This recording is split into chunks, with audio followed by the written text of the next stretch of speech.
거룩한 옷을 입고 여호와께 예배할지어다. 시편 29편 1에서 2절 말씀. 아멘.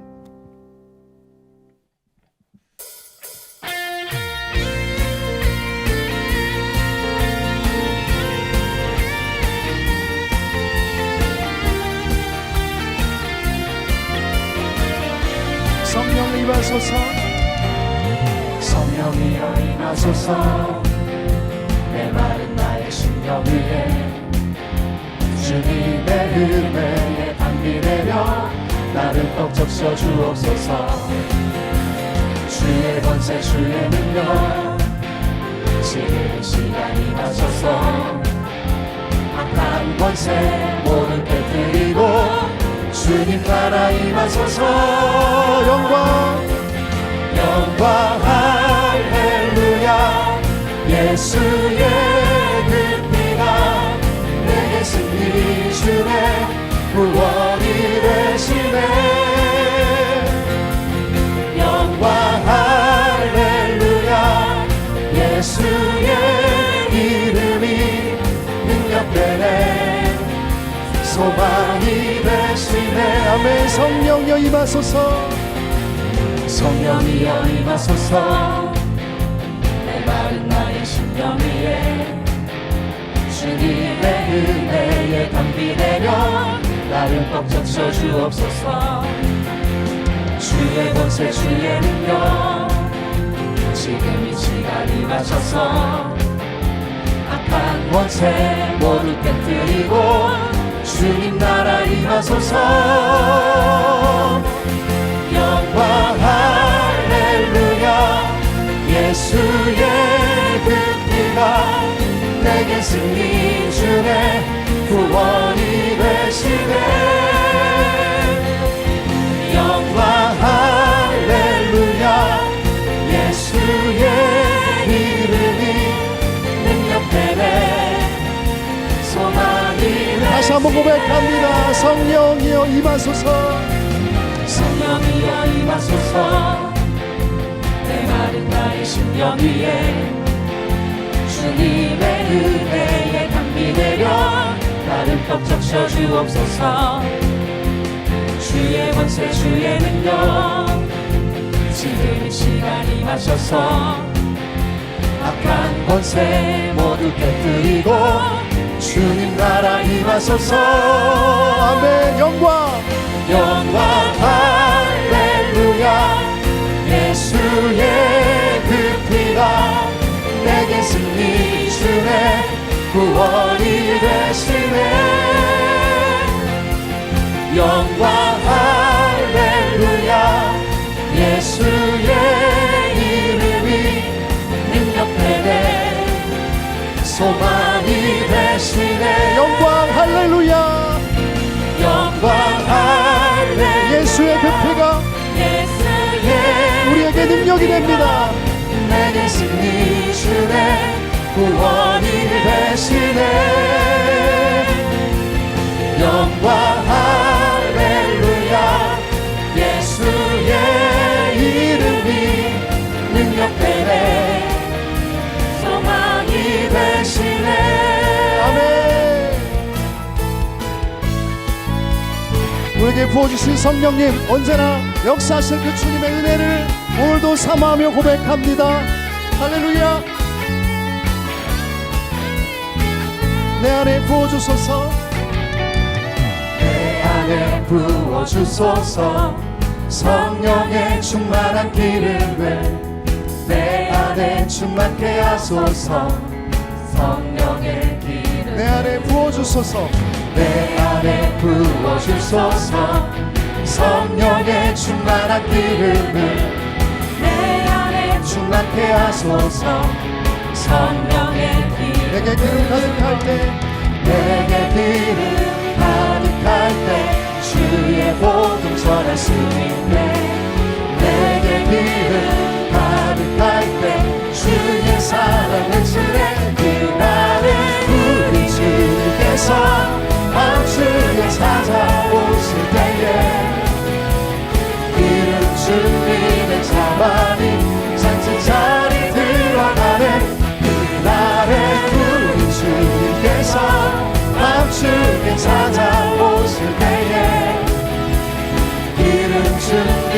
자만이 잔치 자리 들어가네. 내 안에 부어주소서. 내 안에 부어주소서. 성령의 충만한 기름을 내 안에 충만케 하소서. 성령의 기름으로 내 안에 부어주소서. 성령의 충만한 기름을 내 안에 충만케 하소서. 성령의 기름으로 내게 기름 가득할 때 주의 복음 전할 수 있네. 내게 기름 주의 사랑, 주의 사랑 그 그날에 우리 주님께서 밤중에 찾아오실 때에 기름 준비된 자만이 잔치 자리 들어가네. 그날에 우리 주님께서 밤중에 찾아오실 때에 기름 준비된 자만이 잔치 자리 들어가네. 내게 기름 가득할 때, 내게 기름 가득할 때 주의 복음 전할 수 있네. 아멘. 내게 기름 주의 사랑, 주의 사랑 때문에 그날에 우리 주님께서 밤중에 찾아오실 때에 기름 준비된 자만이 잔치 자리 들어가네. 그날에 우리 주님께서 밤중에 찾아오실 때에 기름 준비된 자만이 우리 목소리로 한 번 더 고백합니다. 그날에 우리 주님께서 밤중에 찾아오실 때에 기름 준비된 자만이 잔치 자리 들어가네.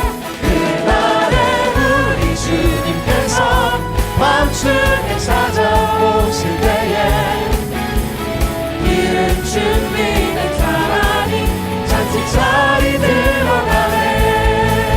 우리에게 영원한 생명을 주신 주님 앞에 찬양과 영광의 박수 올려드립니다. 할렐루야, 할렐루야.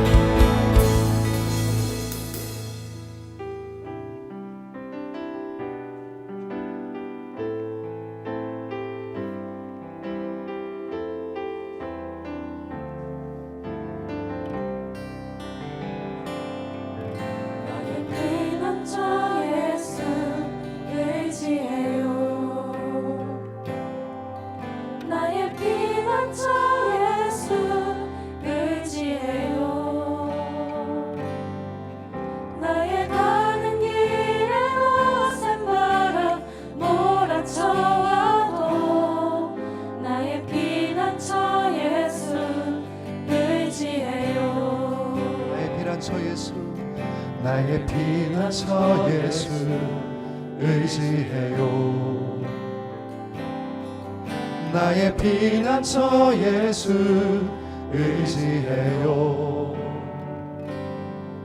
나의 가는 길에 거센 바람 몰아쳐와도 나의 피난처 예수 의지해요. 아바 아버지, 아바 아버지, 나를 사랑하시니 나의 모든 것 주께 드려요. 아바 아버지, 내가 여기 있으니 주님 영광 위하여 써주세요. 나는 영원히 주님 사랑해요. 나는 영원히 주님 사랑해요. 아멘. 주님, 나는 영원히 주님 사랑해요. 나는 영원히 주님 사랑해요. 세상 어떤 것도 나의 사랑 끊을 수 없네. 나는 영원히 주님 사랑해요. 믿음의 고백으로 한 번 더 찬양합니다. 나는 영원히 주님 사랑해요. 나는 영원히 주님 사랑해요. 세상 어떤 것도 나의 사랑 끊을 수 없네. 나는 영원히 주님 사랑해요. 아버지 주님, 아버지 나를 사랑하시니 나의 모든 것 주께 드려요. 아버지 내가 여기 있으니 주님 영광 위하여 써주세요. 아버지 아버지 내가 여기 있으니 모든 것 주께 드려요. 아버지 내가 여기 있으니 주님 영광 위하여 아멘. 할렐루야. 주님, 예, 주님을 찬양합니다.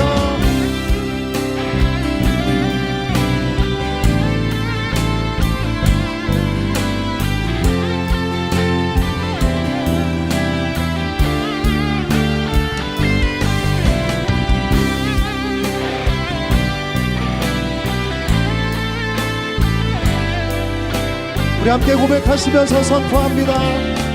아버지,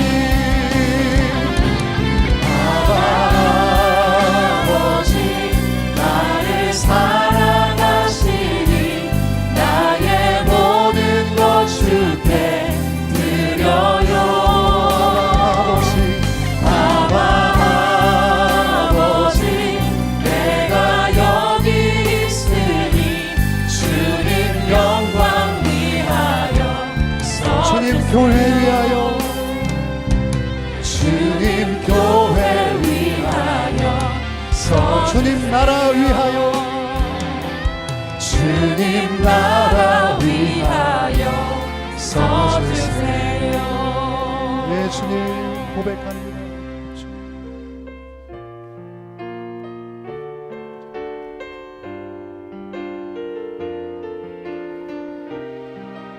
우리 중보의 마음으로 함께 찬양하길 원합니다.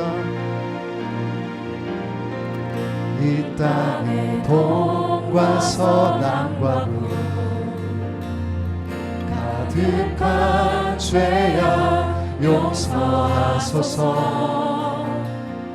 모든 우상들은 무너지고 주님만 높이는 나라 되게 하소서. 이 땅에 지친 모든 영혼 주 예수 사랑 알게 하소서. 저들의 아픔과 눈물 씻는 주님의 보혈 이 땅 치유하소서. 성령의 새바람, 성령의 새바람 이 땅에 불어오소서. 주의 영 그 생기로 우리를 다시 살리사 이 땅에 하나님 영광 거하는 그런 나라가 되게 하소서. 열방에 하나님 영광 비추는 그런 나라가 되게 하소서. 한라에서 백두까지, 한라에서 백두까지 백두에서 땅의 끝까지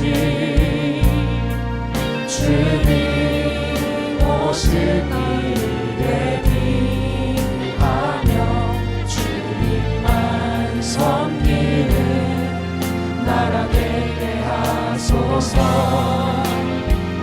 이 땅에 주님 교회 하늘의 생기 부어주소서. 하늘의 생기 부어주소서. 아멘. 주님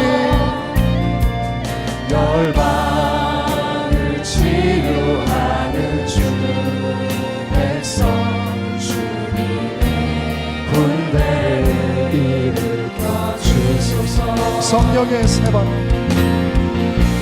성령의 새바람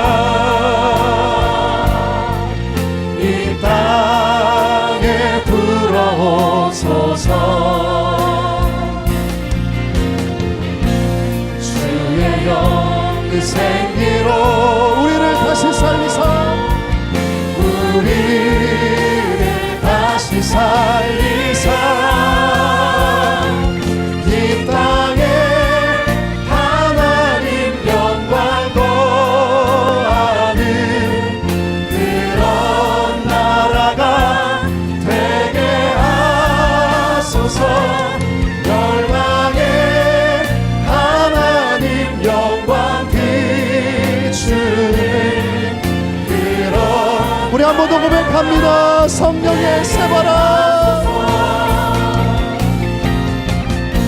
성령의 새바람 이 땅 가득히 불어오소서. 이 땅에 불어오소서. 아멘. 주님 주의 영 그 생기로 우리를 다시 살리사 이 땅에 하나님 영광 거하는 그런 나라가 되게 하소서. 열방에 하나님 영광 비추는 그런 나라가 되게 하소서.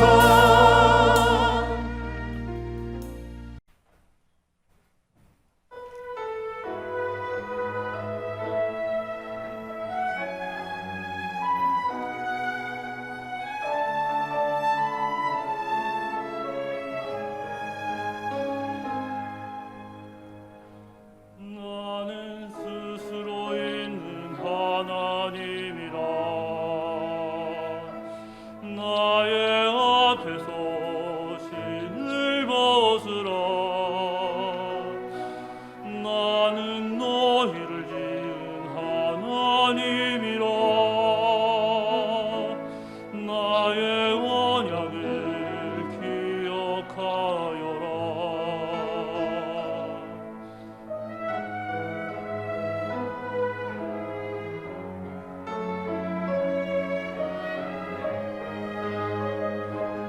나는 구원을 베푼 하나님이라. 나의 은혜를 감사하여라. 나는 찬양을 받는 하나님이라. 나의 임재를 사모하여라.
2021년 4월 25일 천안 갈릴리 뉴스를 말씀드리겠습니다. 갈릴리 동물원에는 많은 동물들이 있습니다. 공작이 날개를 펴고 아름다움을 뽐내고 귀여운 어린 양이 뛰어놉니다. 병아리들이 삐약삐약거리며 어미닭과 함께 산책을 가기도 합니다. 따뜻한 봄날, 자녀들과 함께 갈릴리 동물원을 둘러보시기 바랍니다. 갈릴리 교회 여기저기 핀 아름다운 꽃들과 함께 갈릴리 동물원을 보고 있으면 미소가 저절로 지어집니다. 또한 갈릴리 동물원을 통하여 많은 어린이들이 전도되기를 소원합니다. 어린이들을 전도하여 제자 삼는 우리 모두가 됩시다. 갈릴리 중부교회는 4월 18일 총동원 전도주일로 지켰습니다. 모이기 힘들고 예배가 배척받는 코로나 시대에 서로 모여 기도하기에 힘쓰고 동네와 이웃을 부지런히 찾아가 권면하고 전도해 왔습니다. 그 결과 30여 명의 새신자를 초청하였습니다. 평양예술당과 갈릴리 중부교회에서 준비한 발표, 그리고 정성껏 준비한 선물들과 프로그램으로 풍성한 전도축제를 가질 수 있었습니다. 천안 갈릴리 교회도 오늘 주일학교 총력 전도일입니다. 오전에는 각 부서에서, 오후 1시에는 천막교회에서 총력 전도를 지킵니다. 특별 순서로는 다윗의 물맷돌 서커스 공연도 있습니다. 그리고 앞으로도 계속해서 전도축제가 진행됩니다. 성도님들의 많은 기도와 참여 바랍니다. 천안 갈릴리 교회 로비 경비실 방향에 성미함이 있습니다. 드려진 성미는 어려운 이웃과 주의 종을 위해 사용됩니다. 성미는 식사 때마다 식사하는 인원수만큼 한 숟가락씩 성미 주머니에 쌀을 넣어서 모아드립니다. 성미 주머니는 지역장에게 받으시면 됩니다. 우리 모두 성미를 열심히 드려 어려운 이웃과 주의 종을 돕는 일에 쓰임 받읍시다. 온라인 헌금 및 11조, 감사 헌금 등 모든 헌금에 이름만 기재하시면 재무부에서 정산하는 데 어려움이 있습니다. 그러므로 헌금 봉투에 이름과 주소, 연락처를 잘 기재합시다. 특히 빠른 정산과 확인을 위해 금액을 잘 기재합시다. 이상으로 갈릴리 뉴스를 마치겠습니다. 느헤미야 이야기를 계속하고 있습니다. 페르시아의 술관원입니다. 포로 3세로서 민족과 신앙의 정체성을 잃어버릴 법도 한데 할아버지가 들려준 고향 이야기, 아버지가 들려준 고향 교회 신앙 이야기가 늘 그리웠습니다. 어느 날 친척 중에 하나인 하나니가 고향을 다녀옵니다. 슬픈 조국의 소식을 듣습니다. 성벽이 무너졌대. 내 고향 백성들이 신앙의 도시 예루살렘을 떠난대. 이 슬픈 소식 앞에 통곡하며 4개월 동안 기도합니다. 마침내 왕의 허락을 받고 이제 느헤미야가 예루살렘 고향으로 향합니다. 밤새 성벽을 돌고 도는 느헤미야. 희망도 꿈도 없이 좌절하고 넘어진 유대 지도자에게 호소합니다. 나라를 다시 세웁시다. 성벽을 재건합시다. 역사를 재건합시다. 신앙을 재건합시다. 느헤미야의 호소에 유대 지도자들과 백성들의 마음이 뜨거워지기 시작합니다. 마침내 성벽 재건 사업이 활발하게 출발합니다. 자, 오늘 본문은 여기서부터 출발합니다. 말씀을 몇 가지로 진행합니다. 그럼 한번 첫 번째 읽어보실까요? 성벽 재건의 본질, 예배의 회복. 우리 한번 1절 읽어보십니다. 그때의 대제사장 엘리야십이 그의 형제 제사장들과 함께 일어나 양문을 건축하여 성별하고 문짝을 달고 또 성벽을 건축하여 한메아의 망대에서부터 하나넬 망대까지 성별하였고. 한번 따라합니다. 양문을 건축하고. 이제 마지막 32절 한번 읽어보실까요? 성 모퉁이 성루에서 양문까지는 금장색과 상인들이 중수하였는데. 마지막도 양문을 보수하죠. 그래서 이렇게 쭉 읽어보면 느헤미야 시대의 이 성벽 재건 공사는 양문에서 시작하여 양문으로 끝납니다. 자, 양문이 왜 이렇게 중요한 것인가? 양문은 양들이 다니던 문이었습니다. 그 양들은 구약시대 제사 지낼 때 하나님께 제물로 바쳐지던 양들을 의미하죠. 그 제물로 쓰이는 양들이 출입하던 곳, 이것이 양문이었습니다. 그러니까 양문은 희생 제물 또는 제사를 상징하던 문이었습니다. 자, 성벽 공사가 양문에서 시작해서 양문으로 끝났다는 것은 성벽 재건의 본질은 바로 예배였다는 것을 의미하고 있습니다. 자, 여기에는 또 하나의 의미가 있습니다. 양문을 드나들던 희생 제물, 곧 양은 예수 그리스도를 예표합니다. 이 문을 통해서 들어온 양은 희생 제물로 죽어갔던 것처럼 예수님도 어린 양으로 오셔서 우리의 죄를 짊어지고 대신해서 십자가 대속의 죽음을 죽습니다. 자, 여기에 성벽 재건의 본질이 담겨 있습니다. 성벽이 무너졌어요. 국가가 무너졌습니다. 사람들은 신앙의 도시 예루살렘을 떠납니다. 국가, 정치, 경제, 군사 모든 부분이 망가지고 엉망진창이 되었습니다. 사람들은 정치, 경제적 측면에서 문제 해결을 찾습니다. 시스템을 바꿔야 돼. 경제를 회복해야 돼. 군사력을 회복해야 돼. 성벽을 리모델링 해야 돼. 구조적인 문제야. 건축의 문제야. 프로그램의 문제야. 지도자를 다시 뽑아야 돼. 맞습니다. 근데 성경은 남이 보지 못하는 또 하나의 깊은 세계를 말하고 있는 것이에요. 예배를 재건하자. 예배를 재건하자. 신앙을 재건하자. 신앙을 재건하자. 다시 예수 그리스도에게로. 다시 예수 그리스도에게로. 그동안 인간은 상상할 수 없는 문명의 발달을 이루어 왔습니다. 생명을 연장시키는 기술을 발전시켜 왔습니다. 인공지능, 첨단 과학, 물질 문명, 복지, 인권, 평등, 자유, 예술. 그러나 그 이면을 꼼꼼히 살펴보면 인간 안에 있었던 신성은 어느덧 사라지게 되었습니다.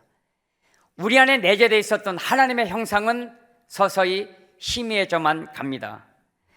인간의 신성은 하염없이 붕괴되고 하나님의 형상성, 하나님의 자녀됨 역시도 상실되어만 가고 있습니다. 그럼에도 불구하고 인간은 우리가 얼마나 신성을 상실했는지, 우리가 얼마나 하나님으로부터 떠나 있는지, 우리 안에 내재된 이 하늘의 고유한 거룩함과 하나님의 영광이 얼마나 공허하게 되었는지를 우리는 깨닫지 못하고 있어요. 근데 코로나 바이러스가 다가왔어요. 비로소 인간은 눈으로 보게 되었어요.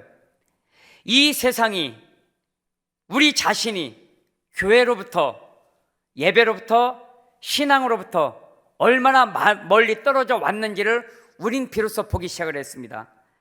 사람들은 이렇게 말해요. 코로나 바이러스가 교회 문을 닫은 것이야. 코로나 바이러스가 우리 신앙의 문을 닫은 것이야. 저는 그렇게 생각하지 않습니다. 이미 우리의 문은 닫혀 있었습니다. 이미 교회는 문을 닫히기 시작했습니다. 이미 신앙의 문은 닫혀지기 시작을 했습니다. 이미 모든 것이 붕괴되기 시작을 했습니다. 코로나 때문에 그것을 보기 시작한 것이지 어찌 보면 이미 우리의 모든 것은 다 무너져 갔던 것입니다. 그러나 코로나 때문에 진짜 무너진 것이 무엇인지 우리가 보게 된 것은 한편으로 다행이에요. 무너진 것은 국가도 아니었고 역사도 아니었고 사회 시스템도 아니었고 내 마음, 내 신앙, 내 내면이 하나님으로부터 멀리 떠나왔고 우리의 문이 닫혀 있다는 것을 보게 된 것은 어찌 보면 하나님의 은혜였습니다. 국가, 민족, 성전이라는 거대한 영역을 말하고 있지만 사실 잘 보면 우리가 재건해야 될 것은 국가인가? 민족인가? 역사인가? 그렇지 않습니다. 우리가 면밀히 살펴보면 재건해야 될 것은 바로 우리 자신이고 우리 내면이라는 것을 보게 됩니다. 인생은 건축과 같은 것이라고 생각합니다. 여러 가지 사건들이라는 벽돌, 수많은 관계와 경험이라는 구조물이 서로 얽히고 설켜 전혀 새로운 건축물로 세워져 가는 것, 이것이 인생입니다. 그 인생은 우연히 저절로 내 설계도에 따라 세워져 가는 건축물 같지만 그렇지 않습니다. 모든 단계마다, 모든 순간마다 하나님의 설계도에 의해서 세워져 가는 것, 이것이 인생이라는 건축물입니다. 그런데 사람들은 하나님의 설계도에 따라 자기의 인생을 건축해 가는 것이 아니라 자신의 설계도에 따라, 자기의 욕망에 따라, 자기의 꿈에 따라 인생이라는 건물을 세워 나가다 보니 오류가 생기고 틈이 생기고 모순이 생기게 된 것입니다. 우리의 인생을 예배로부터 시작해서 예배로, 그리스도로부터 시작해서 그리스도로 하나님의 설계도에 따라 세워져 간다면 우리 인생은 하나님께서 설계하신 대로 가장 선하고 아름답고 가장 온전한 인생 건물로 세워져 갈 줄로 믿습니다. 2절 읽어보실까요? 그 다음은 여리고 사람들이 건축하였고 또 그 다음은 이므리의 아들 삭굴이 건축하였으며. 자, 이렇게 해서 보면 오늘 본문 읽어보면 성벽 재건이 한치의 오류도 없이, 한치의 멈춤도 없이, 거침없이 이게 진행이 되어갑니다. 다음 순서를 위해 자신의 역할을 혼신을 다해 완수하고, 그러면 그 다음 사람이 바톤을 이어받아 최선을 다하고, 자, 거침없이 진행되는 성벽 재건은 어느 날 갑자기 내가 시작한다고 이루어지는 것이 아닙니다. 오랫동안 누적된 생각이 가치가 되고 삶이 되어 그것이 사명으로 나타난 것이고 그것이 헌신으로 나타나게 된 것이었습니다. 성벽 작업이 있기까지 외부로부터도 얼마나 많은 공격과 얼마나 많은 위협과 또 내부적인 회의적 반대적 의견들이 얼마나 많았을까요? 오늘 우리식으로 말하면 코로나 바이러스의 광풍도 불었을 것이고 이념적 대립으로 성벽 재건에 대한 불만과 또 논쟁의 기회도 많았을 것입니다. 그러나 오늘 본문을 읽어보면 성벽 재건은 거침없이 일사천리로 진행돼 나갑니다. 도대체 그 성벽 재건의 거침없는 원동력은 어디에서 나왔을까? 멈추지 않는 성벽 재건의 물결, 그 신명남의 원천은 어디서부터 나온 것일까라는 것입니다. 저는 한 가지 생각을 합니다. 그것은 바로 하나님의 사랑, 하나님의 은혜에 대한 깊은 감격, 이것이 식지 않았기 때문에 그렇습니다. 다윗은 하나님을 너무나 사랑했어요. 하나님의 은혜가 너무나 컸습니다. 비록 광야를 헤매고 비록 수많은 배신과 공격의 아픔이 있었지만 그럼에도 불구하고 끊임없이 성전을 사랑하고 하나님을 사랑하는 마음이 변치 않았어요. 자기의 화려한 왕궁보다는 허름한 성전에 있기를 원하였고 정말 왕의 책임을 감당하기보다는 성전 문지기가 되어 성전에 머물고 싶었던 그런 마음이 가득했었던 것, 이것이 다윗이었습니다. 왜였을까요? 하나님은 살아계신 하나님이야. 나의 모든 존재는 그분의 은혜에서부터 발현된 것이야. 우주 만물을 통치하신 분은 하나님이시야. 하나님은 하늘에도 계시고 땅에도 계신 분이며 온 우주 만물을 지으시고 섭리하고 계신데 그 하나님은 나와도 함께 계셔서 내 인생을 가장 선한 방식으로 통치하고 계신 분이야. 하나님의 은혜가 너무 컸던 것이에요. 다윗이 위대했었던 이유는 다윗이 똑똑하고 리더십이 강해서 그가 위대한 것은 아닙니다. 다윗 속에 계신 하나님이 위대하였기 때문에 다윗이 위대한 일을 한 거예요. 저와 여러분, 우리는 약하지만 내 안에 계신 하나님은 그렇게 위대한 분이야. 내 안에 살아계신 하나님 지금도 나에게 은혜를 주시는 분이야. 이 은혜에 대한 감격, 은혜에 대한 인식이 식지 않고 더 선명해지기를 주님의 이름으로 소원합니다. 우리가 나를 지으신 하나님을 한번 이 찬양 같이 한번 불러보시면 좋겠어요. 나를 지으신 이가 하나님, 나를 부르신 이가 하나님, 나를 보내신 이도 하나님, 나의 나 된 것 하나님 은혜라. 나의 달려갈 길 다가도록 나의 마지막 호흡 다하도록 나로 그 십자가 품게 하시니 나의 나 된 것은 다 하나님 은혜라. 한량없는 은혜 갚을 길 없는 은혜 내 삶을 애워싸린 하나님의 은혜 나 주저함 없이 그 땅을 밟음도 나를 붙드시는 하나님의 은혜. 자, 두 번째 한번 읽어보십니다. 성벽 재건에 참여한 사람들. 지난 주에는 성벽 재건을 반대한 사람들의 명단이 나왔습니다. 그리고 다음 주에도 역시 성벽 재건에 반대한 사람들의 이름이 나옵니다. 그런데 오늘은 성벽 재건에 참여한 사람들의 이름이 나옵니다. 2000년, 3000년이 지나도 하나님께서는 성벽 재건에 참여한 사람의 이름도 기억하고 계셨고 반대한 이름도 기억하고 계셨어요. 저와 여러분들은 2000년이 지나고 3000년이 지나도 이 성전을 사랑하고 하나님을 사랑한 자로 기억되기를 주님 이름으로 소원합니다. 아멘. 여기에 언급된 인물들이 75명이나 등장합니다. 그리고 이 75명의 직업 종류만도 15가지가 등장합니다. 이들의 사회적 지위도 다양했고 직업도 다양했고 빈부격차도 다양했고 연령도 다양했습니다. 그럼에도 불구하고 온 공동체가 하나가 되어서 신앙 재건, 성벽 재건, 내면 재건에 최선을 다한 것이에요. 몇 사람만 한번, 몇 군만 한번 이렇게 보겠습니다. 첫 번째는 제사장들이 나옵니다. 우리 한번 1절 읽어보실까요? 그때 대제사장 엘리야십이 그의 형제 제사장들과 함께 일어나 양문을 건축하여 성별하고 문짝을 달고 또 성벽을 건축하여 함메아 망대에서부터 하나넬 망대까지 성별하였고. 자, 성벽 재건이 시작이 되는데 가장 먼저 등장하는 것이 대제사장들과 그 형제 제사장들입니다.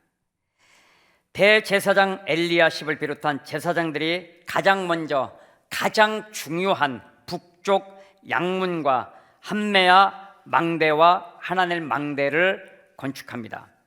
무엇을 의미합니까?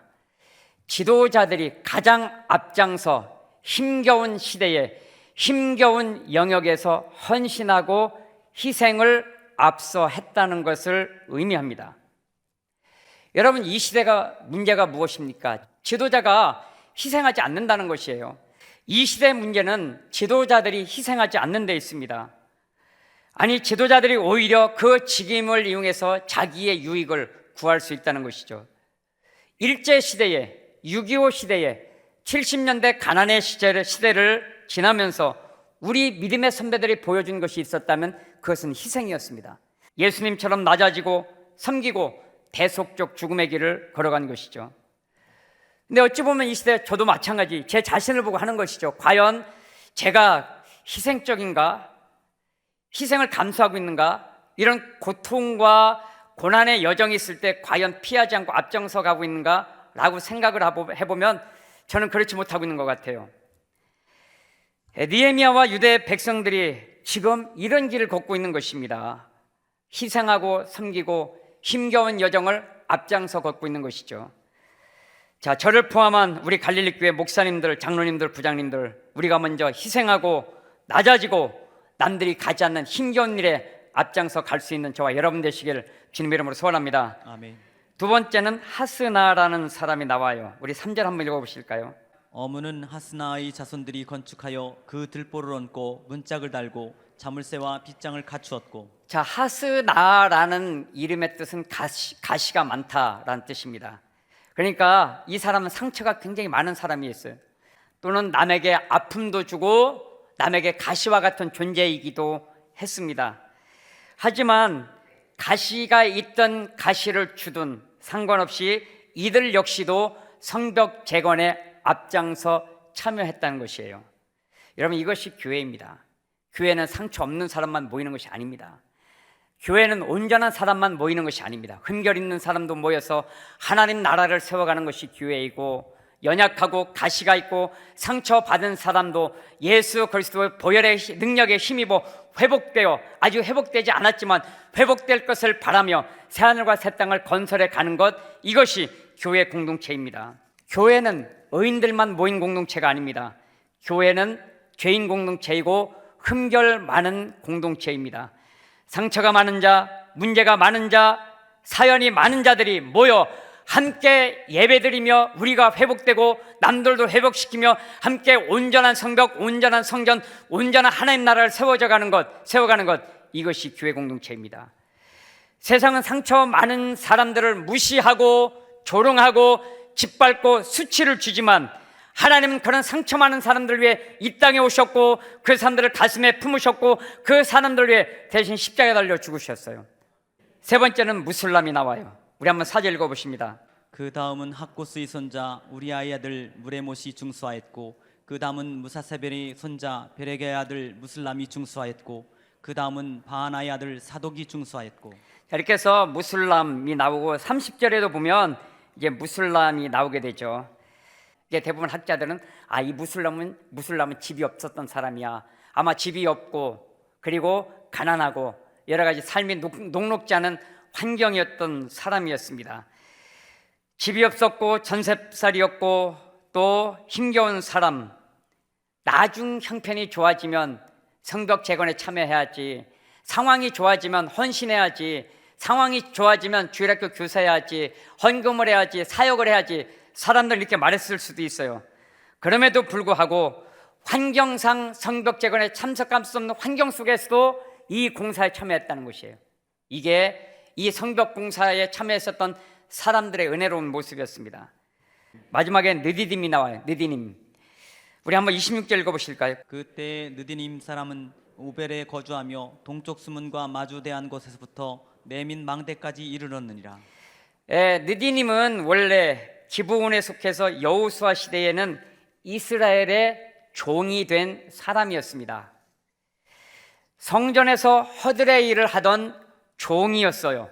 그런데 바벨론 포로로 잡혀갑니다. 이스라엘에서 종으로 살던 거에 비하면 바벨론 포로는 오히려 화려한 삶이었을 것입니다.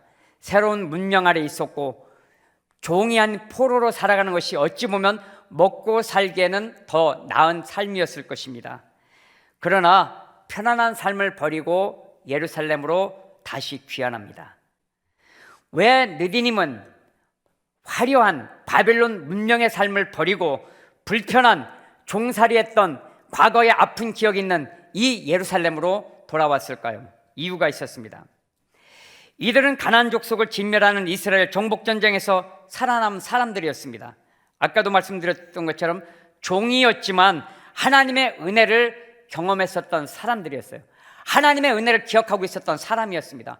바벨론 포로로 잡혀가면 문명의 맛을 보았고 먹고 사는 것은 문제가 없었을지 모르겠지만 하나님이 없는 그 이방 땅에서 살아가는 것보다는 비록 내가 종이었지만 아픈 기억이 있지만 하나님의 은혜를 경험했었던 그 땅에서 살아가는 것이 나에게는 더 축복이야. 하나님의 은혜가 있고 하나님이 살아계신 그 고향 땅, 신앙의 땅 예루살렘을 향해서 떠났던 것이에요.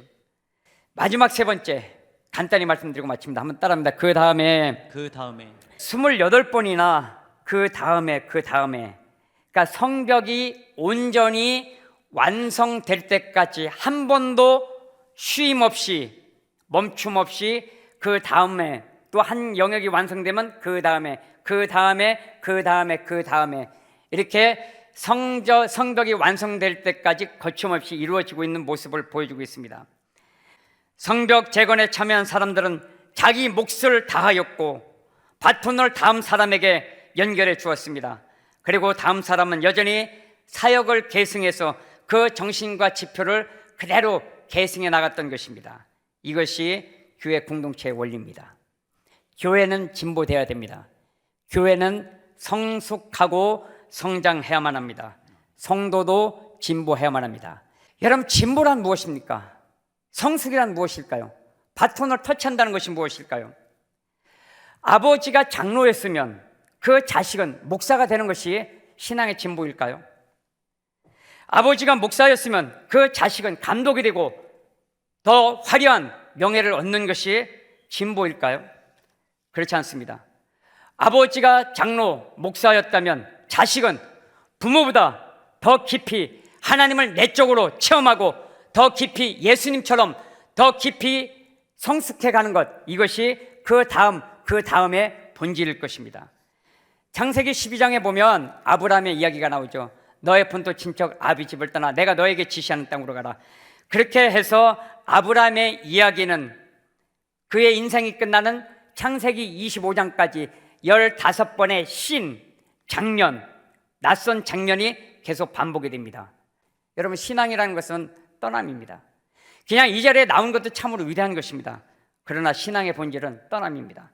새로움을 향해서 길 떠나는 것, 익숙함과 안일함을 떠나 새하늘과 새 땅을 향해 하나님 나라를 향해 주님의 온전한 모습을 향해 어제의 내 옷을 벗고 어제의 타성을 벗고 어제의 익숙함을 버리고 어제의 안일함을 버리고 어제의 죄성을 버리고 어제의 나의 일탈을 버리고 끊임없이 새로운 존재로 새로운 영성으로 새로운 모습으로 새 창조되고 거듭나는 것, 이것이 신앙이라는 것입니다. 부장님들은 주일학교 최고 지도자들입니다. 그러면 부장이 되었다면 그 다음은 무엇일까요? 장로님들은 교회 어른들입니다. 그러면 그 다음은 무엇일까요? 저는 목사입니다. 그 다음은 대체 무엇일까요? 그리고 갈릴리 그리스도 공동체, 우리가 여기까지 열심히 싸워왔습니다. 코로나를 이겨왔습니다. 그러면 그 다음은 무엇일까요? 저와 여러분, 시간이 변하고 문명이 발달하지만 그러나 그것을 따라가기보다는 저와 여러분들이 그리스도의 장성한 분량을 향해서 주님이 원하시고 이루길 원하시는 새 땅과 새 하늘을 향해서 끊임없이 옷을 벗고 끊임없이 나의 지난 세계를 벗고 새롭게 진보해 나가고 성장해 나가고 성숙해 나갈 수 있기를 주님의 이름으로 소원합니다. 아멘. 우리 인생이 다하는 그날까지, 주님 오시는 그날까지 우리의 신앙이 진보하고 하나님의 영으로 가득한 예수님을 닮은 그런 존재로 그 다음에 오직 주님을 목표로 성장해 갈 수 있는 저와 여러분 되시길 주님의 이름으로 소원합니다. 아멘. 우리 한번 찬양 한 장 같이 불러보시면 좋겠습니다. 하늘의 곡조 울리니 한번 이 찬양 같이 불러보십니다. 하늘의 곡조 울리니 내 마음 기쁘도다. 아름다운 멜로디로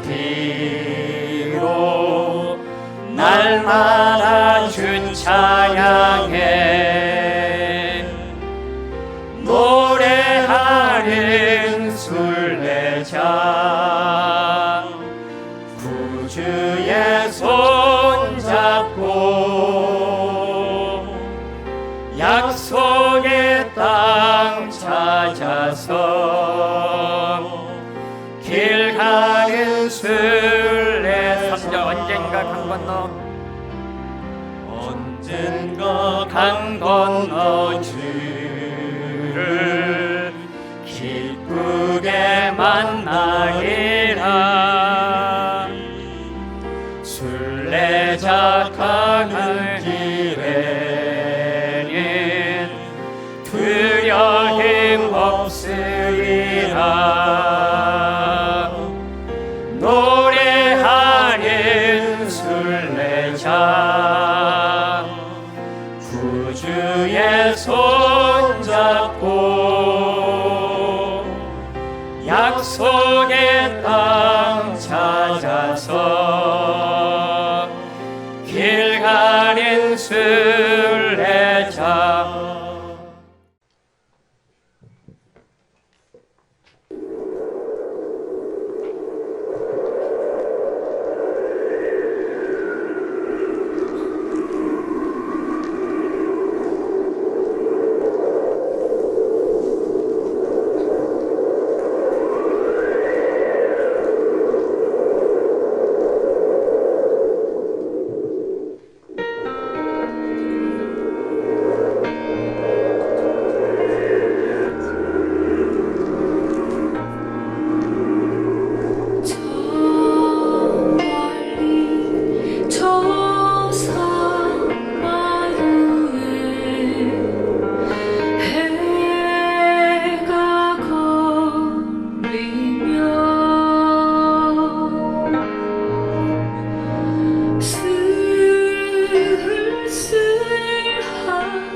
보라 이들의 축복이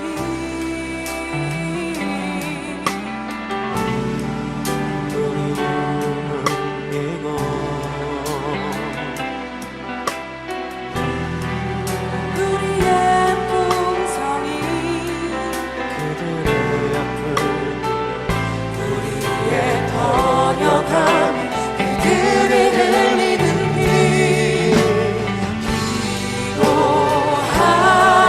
기도하라 주의 백성 주가 같은 눈 속히 여시리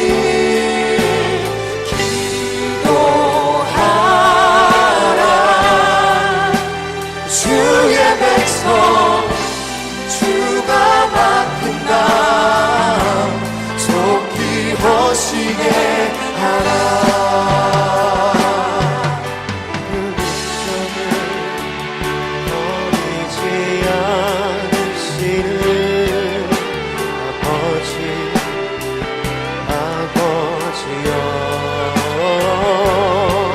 오늘 날 순교의 피에 자손이 살아있는 살얼음판 같은 이 땅을 복원하시고 주의 보혜사로 역사하소서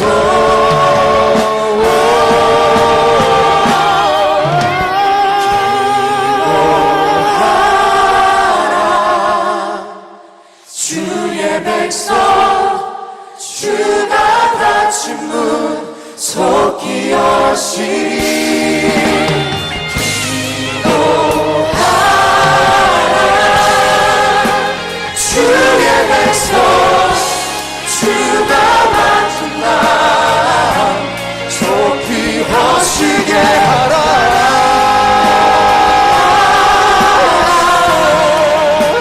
주의 백성 주가 닫힌 문 속히 여시리 기도하라 주의 백성 주가 맡은 나 속히 허시게 하라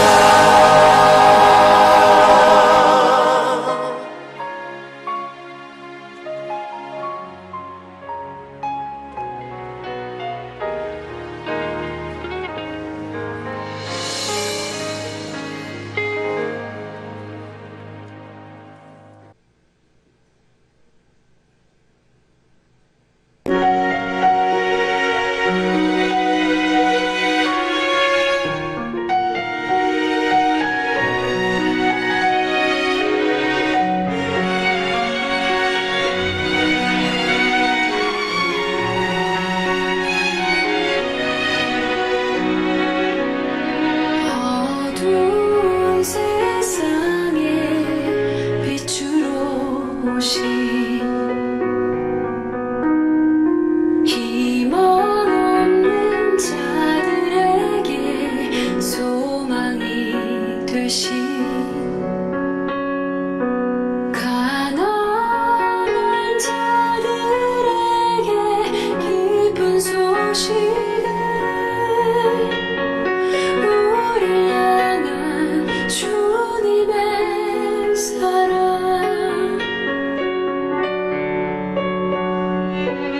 눈먼 자들 모두 보게 되리라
우리의 고향 손에 잡히지는 않아도 믿음으로 그곳을 보내 그것이 실존하기에 우리가 함께할 꿈을 꾸기에 아무것도 없는 자 같으나 모든 것을 가진 자로다 우리가 꿈꾸는 나라 그곳은 우리의 고향 손에 잡히지는 않아도 믿음으로 그곳을 보내 그것이 실존하기에 우리가 함께한 꿈을 꾸기에 아무것도 없는 자 같으나 모든 것을 가진 자로다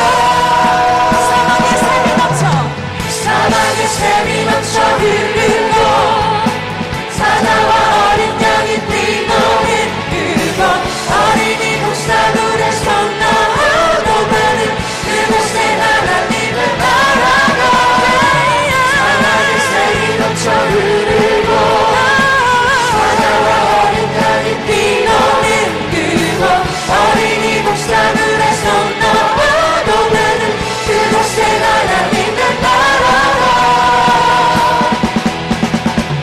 그날은 속히 오리라 그날은 속히 오리라 그날은 속히 오리라 그날은 속히 오리라 사랑의 샘이 넘쳐흐르고 사자와 어린 양이 뛰노는 그곳 어린이 독사들에서 나오고 가는 그곳에 하나님을 바라가 사랑의 샘이 넘쳐흐르고 사자와 어린 양이 뛰노는 그곳 어린이 독사들에서 나오고 가는 그곳에 하나님을 바라가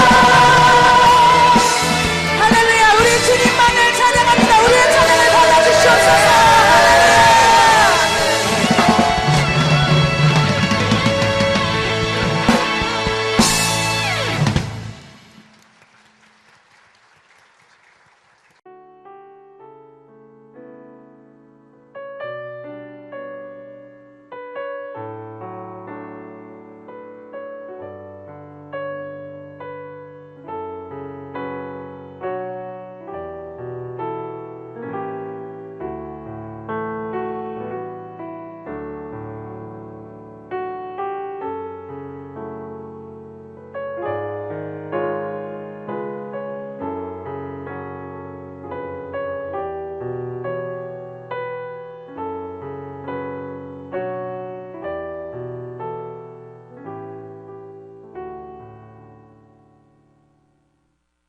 태초에 말씀이 계시니라. 이 말씀이 하나님과 함께 계셨으니 이 말씀은 곧 하나님이시니라.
모든 사람들은 저에게 가늠한 여인이라고 손가락질합니다.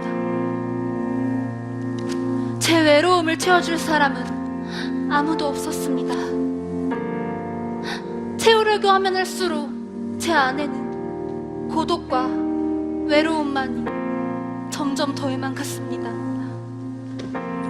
하지만 예수님, 당신 대체 누구시길래 돌에 맞아 죽어 마땅한 저를 구해주셨습니까? 그분은 저를 향해 공평한 사랑을 베풀어 주셨습니다. 제 모든 외로움은 그분으로 인해 채워졌습니다.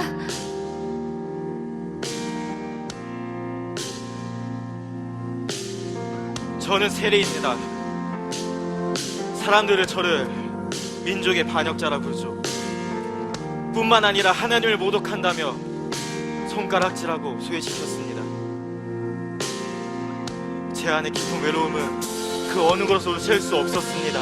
하나님을 만나고 싶었지만 저에게 그 어떤 기회도 주어지지 않았습니다. 하지만 예수님께서 저에게 손을 내미셨습니다. 저의 집에 유해 주셨고 구원을 선포하셨습니다. 예수님, 그분은 저의 구원자이십니다. 저는 몸을 움직일 수 없는 중풍병자였습니다. 다른 삶의 도움 없이는 그 어느 것도 할 수 없었습니다. 그런데 예수님, 그분이 저를 치료해 주셨습니다. 저의 아픈 몸을 치료해 주셨습니다. 예수님, 그분은 저의 치료자이십니다. 저의 구원자이십니다. 그런데 예수님, 어디를 가십니까? 예수님! 예수님!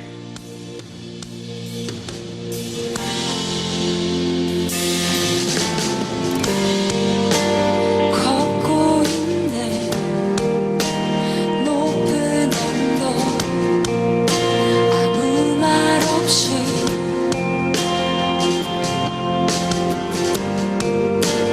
걷고 있네 거친 그 길 아무도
예수님께서 부활하셨습니다. 도마, 마태, 예수님께서 부활하셨다고요. 무덤은 비어 있었고 천사가 나타나 말하길 그가 여기 계시지 않고 말씀하신 대로 살아하셨다고 하셨습니다. 말도 안 돼. 내 두 눈으로 예수님이 죽는 걸 똑똑히 봤는데 예수님께서 살아나셨다고? 내 그 손에 못자국을 만지고 옆구리에 창자국에 손을 넣어보기 전까지는 절대 믿지 않겠어.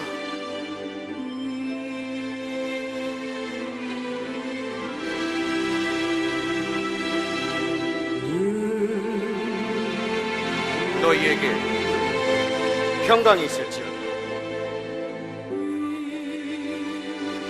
도마야, 내 손에 못자국에 손을 대고 내 옆구리에 손을 넣어보라.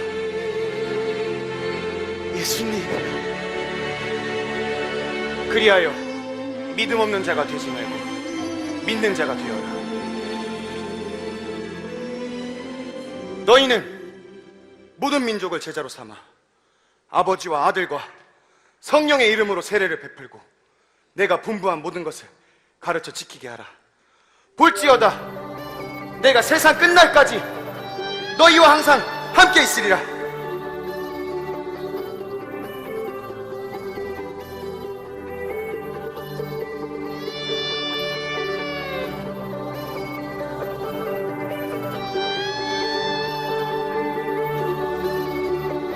놀라우신 하나님 우릴 구원했네.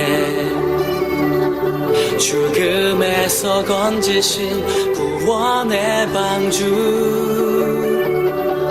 신실하신 하나님 아들을 주셨네. 죄악에서 건지신 독생자 예수. 보라 새 것이 되었노라. 이 구원의 흐름 내 안에 넘치네. 보라 새 것이 되었노라. 이 구원의 기쁨 넘치네. 놀라우신 하나님 우릴 구원했네.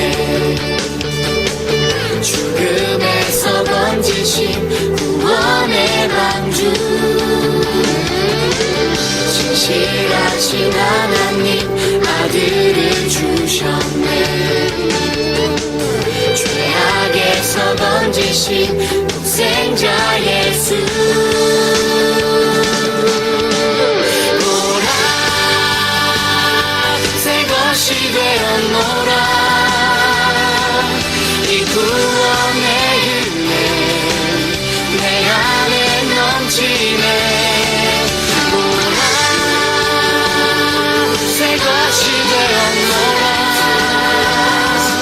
이 구원의 기쁨 이 구원의 은혜 이 구원의 소망 넘치네.